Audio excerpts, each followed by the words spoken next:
ఒక హ్యాబిట్ని క్వైట్ చేయడానికి ఎన్నోసార్లు డిసైడ్ చేసుకున్నా మళ్ళీ అదే హ్యాబిట్ రిపీట్ అవుతుందా? అయితే ప్రాబ్లం నీ విల్ పవర్లో కాదు, నీ ఎన్విరాన్మెంట్లో ఉంది. మన బ్రెయిన్ ఎప్పుడు ఈజియెస్ట్ ఆప్షన్స్ వైపే వెళ్ళడానికి ట్రై చేస్తుంది. స్ట్రెస్ వచ్చింది, సిగరెట్ దగ్గరలో ఉందా లేదా అని చూస్తాం. ఫ్రెండ్స్తో బయటకు వెళ్తే ఆల్కహాల్, ఒంటరిగా ఉన్నప్పుడు ఫోన్ చేతిలో ఉంటుంది, ప్రాబ్లం లేదా ఇన్స్టాగ్రామ్ స్క్రోలింగ్ చేస్తూ ఉంటాం. ఇక్కడ ఒక విషయం గమనించు, హ్యాబిట్ కంటే ముందు ట్రిగర్ పాయింట్ ఉంది. మెయిన్ పాయింట్ ఏంటంటే ఒక హ్యాబిట్ని రిపీట్ చేయడానికి మన బ్రెయిన్కి ట్రిగర్, క్రేవింగ్, యాక్షన్, రివార్డ్ అనే చిన్న సర్కిల్ ఉంటుంది.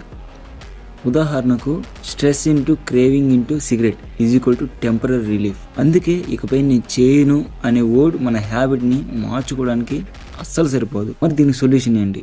ఇన్స్టెంట్గా ఆ హ్యాబిట్కి ఫ్రిక్షన్ పెంచు. సిగరెట్స్ తాగాలనిపిస్తే ఈజీ యాక్సెస్లో పెట్టుకోకు. ఆల్కహాల్ అయితే ఫ్రెండ్స్తో కలవడం తగ్గించు. ప్రాన్ అయితే ట్రిగర్స్ వచ్చే యాప్స్ లేదా వెబ్సైట్కి బ్లాక్లో పెట్టుకో. ట్రిగర్ వచ్చే సిచ్యువేషన్ ముందే ఐడెంటిఫై చేయి. అదే సమయంలో గుడ్ హ్యాబిట్కి ఫ్రిక్షన్ తగ్గించు. ఎగ్జాంపుల్, వర్కౌట్ చేయాలంటే షూస్ ముందుగానే రెడీ పెట్టుకో. బుక్స్ చదవాలంటే బెడ్ పక్కనే పెట్టుకో. ఎందుకంటే బ్యాడ్ హ్యాబిట్ డిఫికల్ట్ అయితే రిపీట్ అవ్వడం తగ్గుతుంది. అదే గుడ్ హ్యాబిట్ ఈజీ అయితే రిపీట్ అవ్వడానికి పెరుగుతుంది. సెల్ఫ్ ఇంప్రూవ్మెంట్ అంటే ప్రతిసారి నిన్ను స్క్రోల్ చేయడం కాదు, నీ ఎన్విరాన్మెంట్ని నిన్ను కంట్రోల్ చేయాల్సిన అవసరం లేకుండా డిజైన్ చేసుకోవడం. Change your environment, change your habits. Pro with Dayakar.